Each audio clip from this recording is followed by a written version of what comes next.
Oh, what beautiful weather! Perfect for barbecuing! Barbecuing indeed, but instead of a barbecue, I am going to use Sketchbook and Photoshop. So in this video, I am mostly showcasing one of the things that I really like to do and what I love in design sketching is namely not always coming up with a new design, but actually helping people with clarifying what they have in mind. So what am I talking about? This weekend I had a short conversation with my cousin who had like this barrel, and he cut it into two because he had the idea of making it into a barbecue, and we just had a short back and forth like, hey, how might it look, what could it look like, how would he build it, and I just was sketching along to help him like clarify some of the ideas that he wanted to do. And I thought, oh, this might be actually useful to turn this into a video, just to show you guys that design sketching or industrial design sketching, whatever you want to call this, is not only useful for coming up with new ideas, but it's also really useful for people who sort of have an idea, but they are not quite clear what they want to do with that idea. And then you can really sit down and help a person out in really clarifying like, okay, I want that, I don't want that, I want that. Especially when you're sitting face to face with each other and doing something that I think a lot of people in the industry love is co-creation, where technically you create something together because he has the idea, but you give them the possibilities to immediately see the idea and also like iterate and respond to what they see, which is their idea. So this is one of the strengths that I really enjoy, just helping people create a quick visualization of their idea. And maybe it doesn't need to be so quick.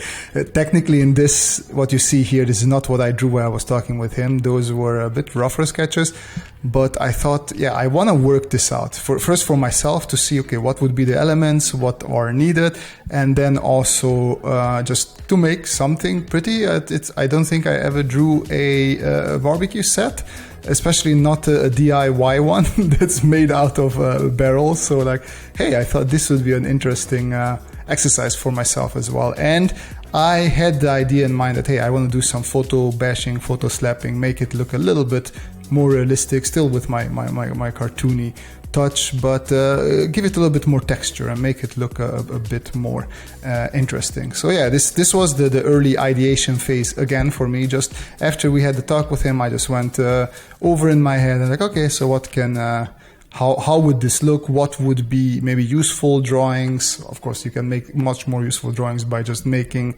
technical drawings, but that's not what I went here. I still wanted to stick with like these sort of 3D drawings, but what would be like, okay, so these sort of help somebody who knows how to work with metal, what we want to achieve. And of course, like when you look at this design, I haven't ever built a barbecue, and to be honest with you, I didn't really do a lot of research, so especially in the beginning phase of this drawing, I forgot about the breathing holes that would be in the bottom to keep the fire alive. So I totally forgot about it and came in and drew those in later, and also forgot to draw in just a little stick that would keep the roof of the whole thing up. So that's fine, but also like whenever I deliver a concept like this, it's really, usually I keep them rougher and I don't work them out, but the idea is like, hey, I am not an expert on metal or woodworking, mostly metalworking.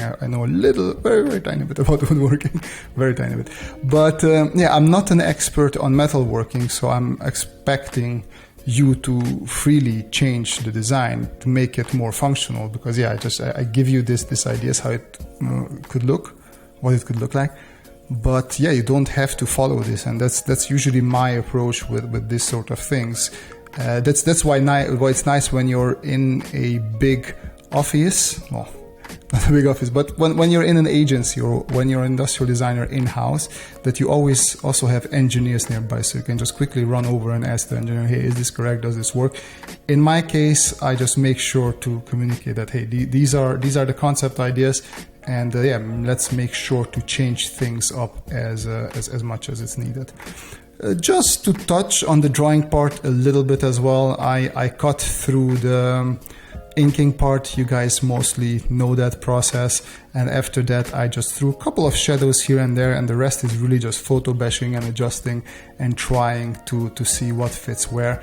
And yeah, I just haven't done this process in a while, and it just threw me back to the days when I was doing props during my internship, and that was yeah, it was fun. I mean, I don't usually, I'm the kind of person who really likes coming up with ideas and then moving up to the next idea. I don't really like making things really pretty, but every once in a while there's just an itch that needs to be scratched, and that's the making something look a bit more realistic and a bit more pretty.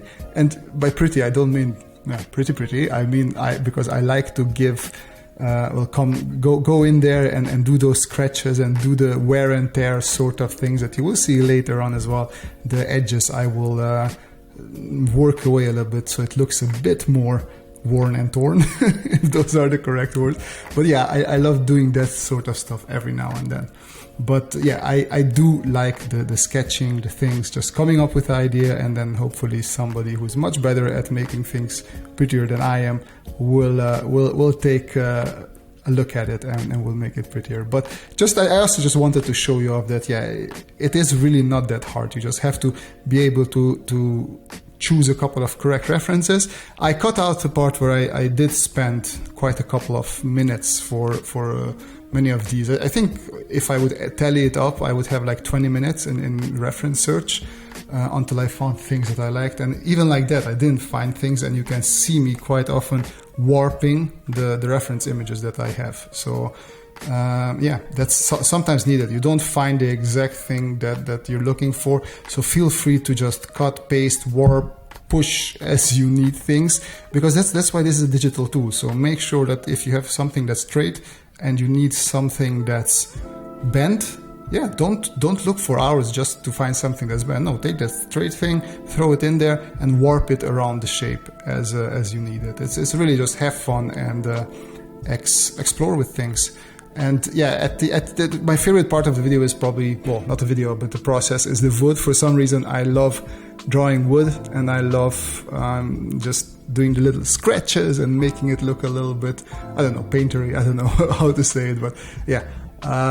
Hopefully you will enjoy the wood part as well. Yeah, and that's pretty much it for this video. I just really wanted to talk about the applications and the benefits of design sketching, even if it's not your design and you're just helping others out. And yeah, it's just a good feeling for me personally.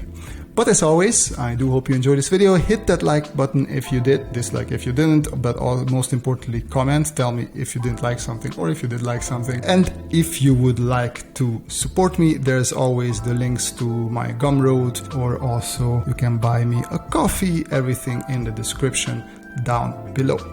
And as always, the most important part is that you guys have a great time, and see you in the next video. Bye bye.